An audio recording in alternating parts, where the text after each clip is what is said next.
asset management perspective, property management isn't really asset management. It's probably a more commercial term we would use to try and differentiate between a residential property management service and more of a commercial one. We're not maintaining the buildings. We're maximising the return while preserving the capital. Now, that might sound like jargon, but sometimes the gain for clients isn't on the income. Conversely, it's looking at the other side of the balance sheet. It's the expenses. It's what's going on. There's no point pouring water into a leaking bucket. It's just not going to make a difference. It just makes it harder and leads you to what we have found, typically a different area of problems.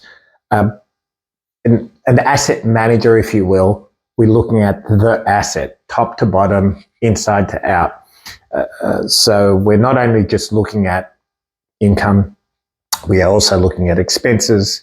We are also looking at CapEx, or capital expenditure, and what that means for our clients. So a very simple example might be a depreciation report. We often have pushback of, I don't want to spend that money, it's an expense.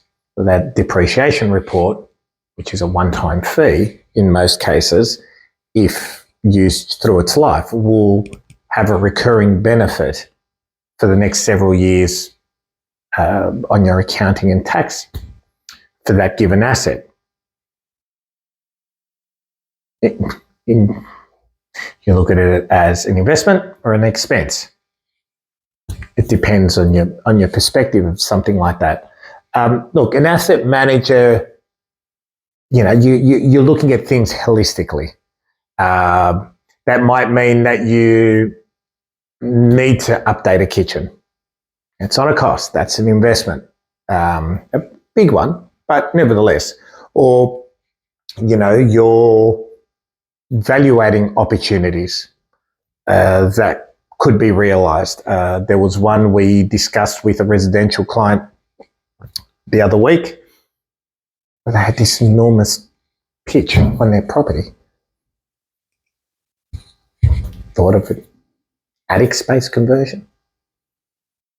You can't go out, you don't have parking, but you could have an extra room, which you already have. It's just not doing anything. So they're really easy examples. Commercially, there's solar power generation. There's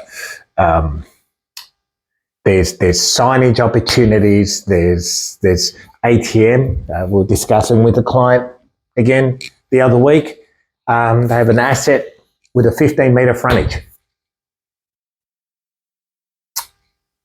Should we explore reserving some space on the front and perhaps leasing to ATM banks? Seems pretty obvious to us. To them, they never heard of it before. But all these things make a difference. That is what our task is. Our task is to look at things holistically and to guide and advise our clients. There are other things that we spend a lot of time on: capital growth strategies, income optimizing, risk management, which is a sleeping problem if not dealt with diligently. Diversification of portfolios if they are, that way inclined, and market timing. Timing is everything in business and property.